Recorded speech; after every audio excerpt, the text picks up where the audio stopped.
It's a video on the structure of an atom. The parts of an atom, what's in it. So don't confuse atoms with cells. So you have cells, you have blood cells, you have brain cells, you have muscle cells in your body. Cells are much bigger than atoms. There would be millions of atoms in a cell.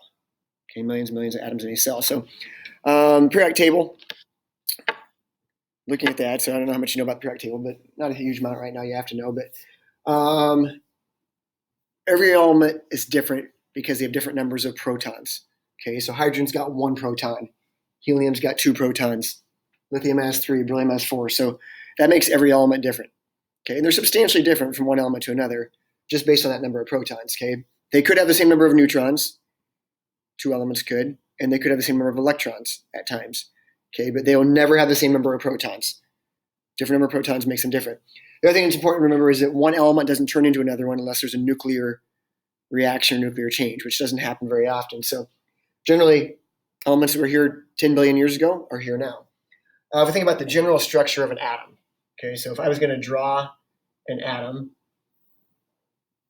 we think of it as circular, which is probably okay. Well, let's change that. Maybe not circular, but in the nucleus, so if we make a little nucleus, in the nucleus there are protons, which have a positive charge on them, and there are neutrons that have a neutral charge or 0 charge on them. Protons are positive, neutrons are neutral. Those are in the nucleus, okay, and they are not leaving the nucleus without a nuclear reaction. They are stuck there. So an element's never going to gain protons or lose protons. And they are jammed in there with a lot of energy. There's a lot of energy released in a nuclear reaction if those are released. Moving around the outside at the speed of light are electrons that have a negative charge. Okay, so that's called the electron cloud.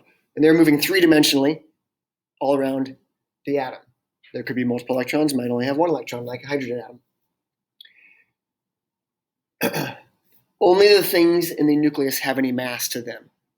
Only the things in the nucleus have mass. Electrons are essentially massless. Now, they do actually have a little bit of mass, but it is so small, they consider it 0. So protons and neutrons weigh essentially the same amount, or have essentially the same mass. A proton weighs what's called 1 atomic mass unit. So a proton weighs what's called 1 AMU, or 1 atomic mass unit. That's the mass of it. Its charge is +1. It weighs 1 AMU. And a neutron has a mass of 1 atomic mass unit. So those are essentially the same thing. So if we had this element right here, it would weigh 2 AMUs, or 2 atomic mass units. Electrons, remember, have no mass. So things to remember, every element is different based on protons. Protons and neutrons are in the nucleus, and atoms are not losing and gaining protons ever, or neutrons, without a nuclear reaction. Electrons are moving around. Elements can lose and gain electrons very easily. Okay, you rub your hand across the table, you pick up some electrons.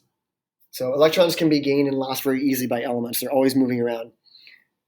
So if we were going to draw an element, so if I said, hey, let's draw an element of boron, okay? Well, this number, the 5, is called the atomic number, and it tells you the number of protons. So boron has 5 protons. If boron is a neutral element, it also has 5 electrons. So when I say neutral, it means the positives and negatives equal each other. So atomic number tells you the number of protons, also the number of electrons for right now. The mass number down here, we always round to a whole number. So this is the atomic mass or the mass number. Atomic mass or the mass number. We always round that to a whole number. So for boron, we'd round that to 11. That means boron has a mass of 11 AMUs. That means the stuff in the nucleus has a mass of 11 total. So if you add the protons and neutrons, they have to add up to 11, because those are the things that have mass. So if we were going to draw an element or an atom of boron, it's got atomic number 5, so that means it has 5 protons in the nucleus.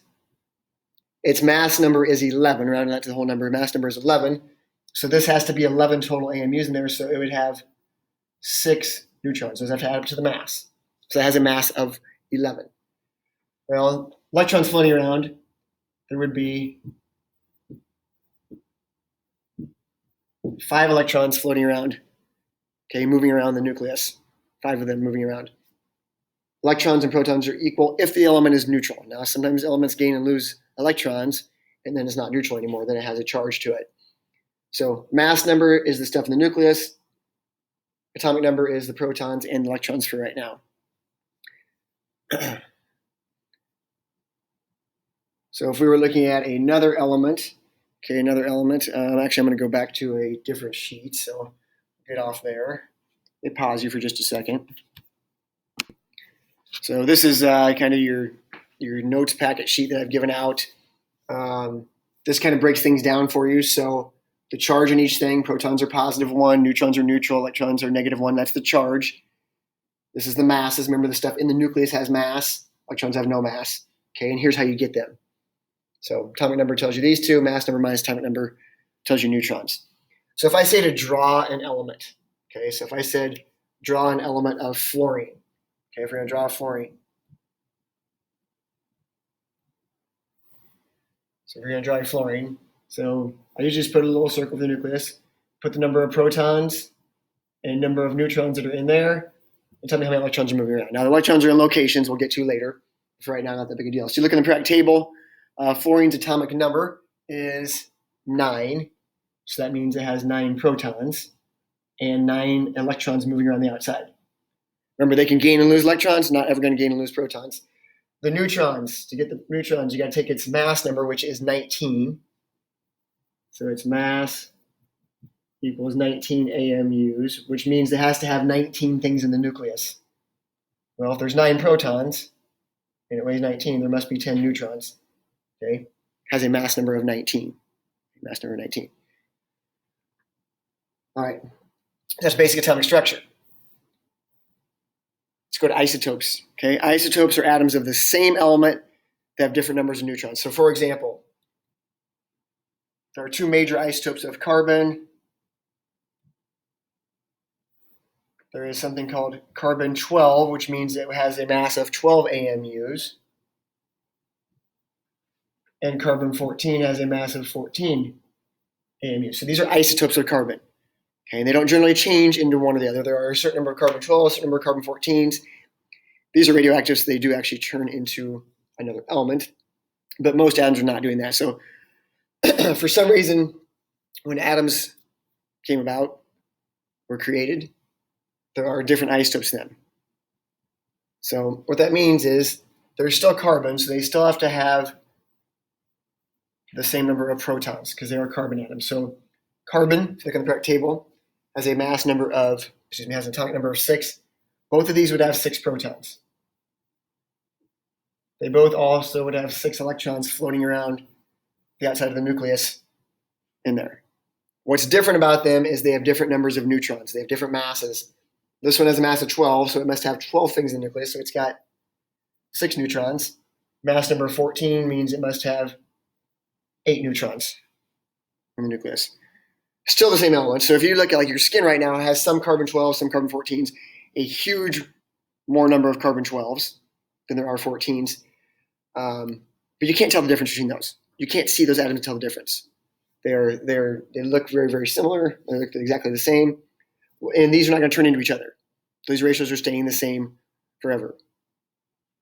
Now, if you look at the periodic table, the mass of carbon on the periodic table is 12.107 AMUs. That is the average of every carbon isotope on Earth. If you take all the carbons, all the carbon-12s, all the carbon-14s, mass them, average them out, comes out to be 12.107.